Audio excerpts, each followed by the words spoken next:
Chào mừng các bạn đã quay trở lại với kênh Nhí Lý Lắc. Trên bàn của chị Momo bây giờ đang có một đàn cá ba đuôi nhiều màu sắc và có những đôi mắt to tròn như thế này. Các bạn có thích không nè? Nếu mà thích thì chúng ta bắt tay vào cùng nhau làm nha.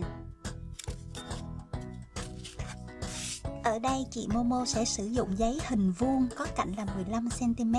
Bây giờ chúng ta sẽ gấp mặt trong lại và gấp đôi tờ giấy lại nhé.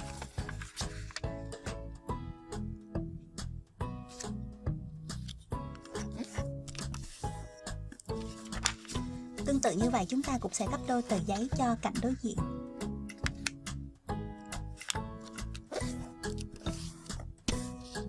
Mở tờ giấy ra và chúng ta sẽ gấp hai đường chéo cho hình vuông.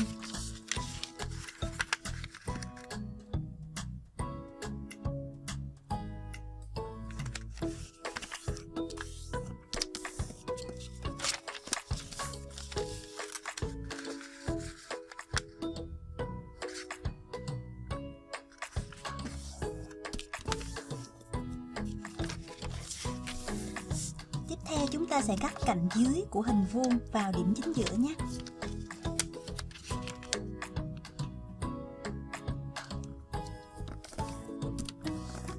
Tương tự cạnh bên trên cũng vậy.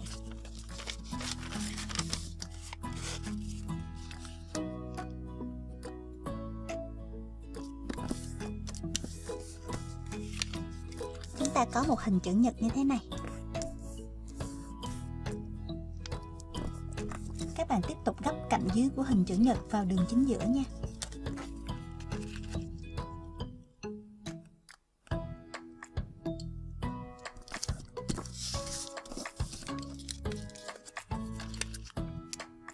Cạnh còn lại chúng ta cũng sẽ làm như vậy. Chúng ta đã có một cái hình vuông như thế này. Tiếp theo là các bạn gấp góc bên này vào góc bên này giúp chị. Chỗ này các bạn bẻ đường này lên ha. Sau đó là chúng ta sẽ mép này trùng với lại cái đường này và chúng ta sẽ có được một cái đường mình mong muốn.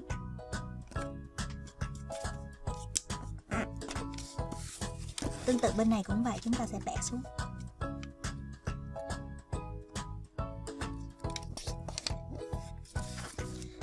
Rồi các bạn đè xuống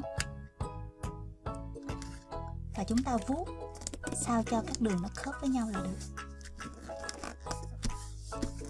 Ở góc dưới các bạn ha, chúng ta sẽ dùng tay đẩy đường này lên và chúng ta sẽ gấp sao cho mép này khớp với đường chính giữa.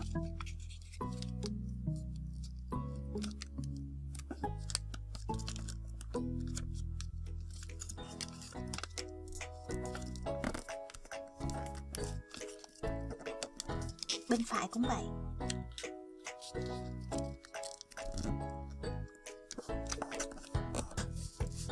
Ở góc trên các bạn đẩy lên sao cho đường này khớp với đường chính giữa.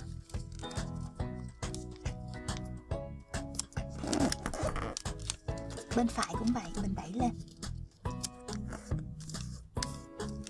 Sau đó các bạn lại gấp góc này xuống góc này.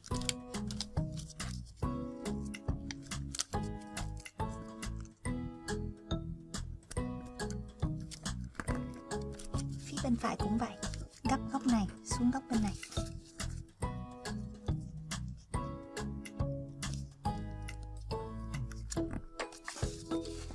Quay lại mặt đằng trước chúng ta sẽ có một cái hình như thế này. Ô, con cá của mình sẽ có màu đen.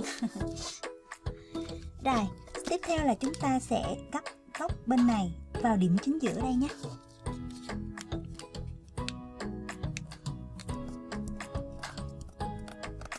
Sau đó là quay trở lại, chúng ta mở ra, góc bên phải cũng vậy, sao cho góc này vào điểm chính giữa này.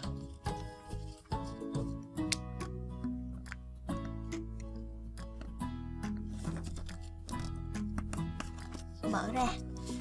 Sau đó là các bạn gấp cái góc bên này nè, gấp vào để chúng ta có một cái mép nó sắc chút xíu.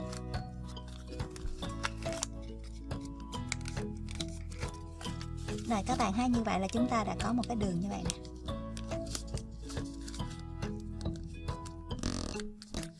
Mặt bên trong có hai cái mép này chúng ta bẻ ra, đây chính là hai cái đuôi của con cá.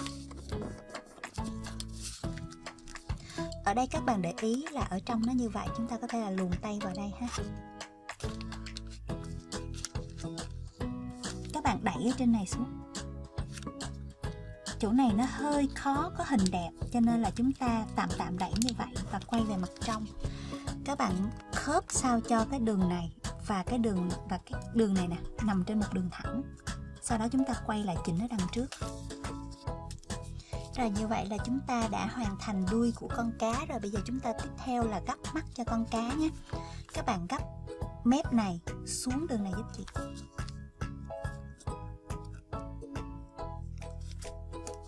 Góc bên này cũng vậy.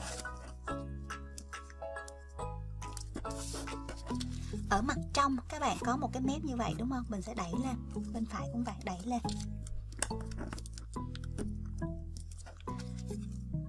Đây là một hình tam giác và chúng ta luồn tay vào. Sau đó là đẩy đầu phía trên để tạo một cái hình vuông nhỏ ở đây.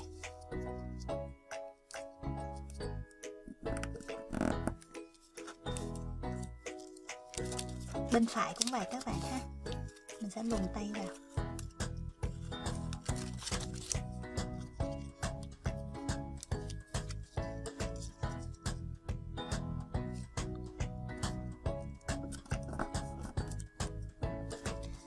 Rồi, các bạn tiếp theo chúng ta sẽ gấp mép bên này ra ngoài để mình có một cái màu đỏ xinh xắn cho mắt.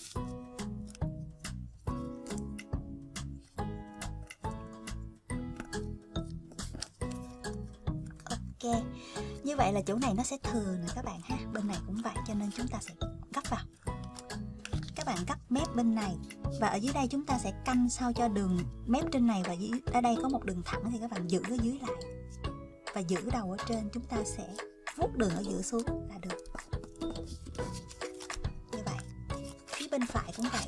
Các bạn đẩy chỗ này xuống. Sau đó là mình sẽ canh sao cho ở đây là một cái góc rất là nhọn, rất là sắc hết. Và các bạn giữ hai đầu và chúng ta dùng tay vuốt xuống. Đấy, như vậy là chúng ta đã ra được hình cá rồi ha. Và để cho con cá của mình có những cái góc tương đối mềm mại như vậy là chúng ta còn phải bẻ những cái đầu này vào. Bây giờ chúng ta gấp mép vào nhé. Con mắt bên trái, phía trên của con mắt trái, phía dưới cũng vậy. Góc dưới này chúng ta cũng sẽ gấp mép vào.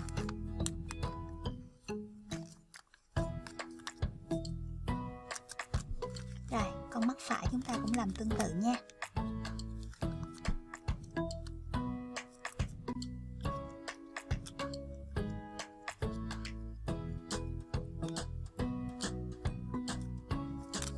Góc dưới này cũng vậy.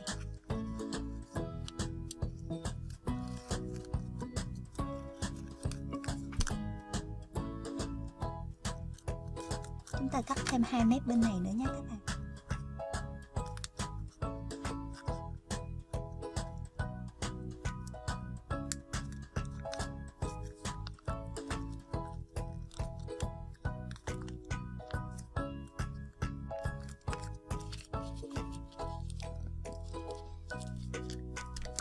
Đấy, như vậy là chúng ta đã gấp xong hình con cá rồi ha. Bây giờ chúng ta sẽ vẽ mắt cho cá.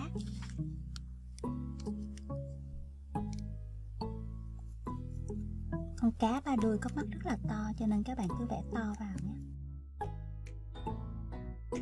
Chân chân chân chân, ha ha. Như vậy là chúng ta lại tăng thêm một thành viên cho đàn cá của mình rồi đó các bạn. Đông vui ghê chưa? Thì chúc các bạn thành công nha. Nếu các bạn mà thấy thích thì có thể là nhấn nút like, chia sẻ với bạn bè và đăng ký kênh nữa nha. Hẹn gặp lại các bạn trong video lần tới. Xin chào và hẹn gặp lại nha. Bye bye.